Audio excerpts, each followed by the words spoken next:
স্বৈরাচার আওয়ামী লীগকে বাংলাদেশের রাজনীতিতে ফিরতে দেওয়া হবে না, একথা বলেন প্রতিমন্ত্রী মীর শাহে আলম। বিস্তারিত থাকছে এস.এম. দৌলতের প্রতিবেদনে।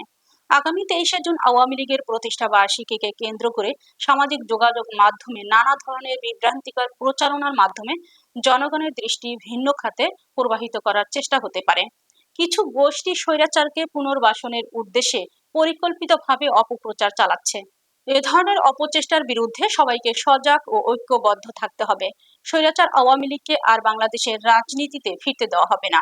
প্রধানমন্ত্রী তারেক রহমানের সহধর্মিণী ও বিশিষ্ট হৃদরোগ বিশেষজ্ঞ ডাক্তার জুবাইদা রহমানের জন্মবার্ষিকী উপলক্ষে বগুড়া শহীদ জিয়াউর রহমান শিশু হাসপাতালের বহি ও আন্তঃবিভাগের কার্যক্রম উদ্বোধন অনুষ্ঠানে এসব কথা বলেন তিনি আরো বলেন, গত 17 বছর বগুড়া রাজনৈতিক বৈষম্য ও উন্নয়ন বঞ্চনার শিকার ছিল।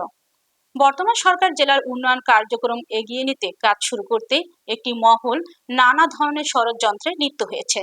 তবে এসব ষড়যন্ত্র কোনোভাবেই উন্নয়নের অগ্রযাত্রা থামাতে পারবে না।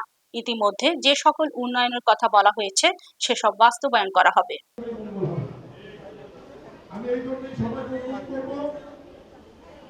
মানুষের দৃষ্টি, সাধারণ মানুষের দৃষ্টি অন্যদিকে প্রবাহিত করবার জন্য, দৃষ্টি গোচর করবার জন্য যে আনুষ্ঠানিকতা চলছে, এখান থেকে সবাই শুনেছে।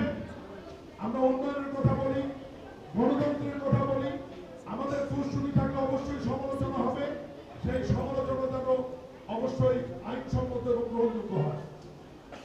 বগুড়ার উন্নয়নে আমরা যে সমস্ত কাজ এগিয়ে নিয়েছি, একটা কাজও স্থবির হবে না।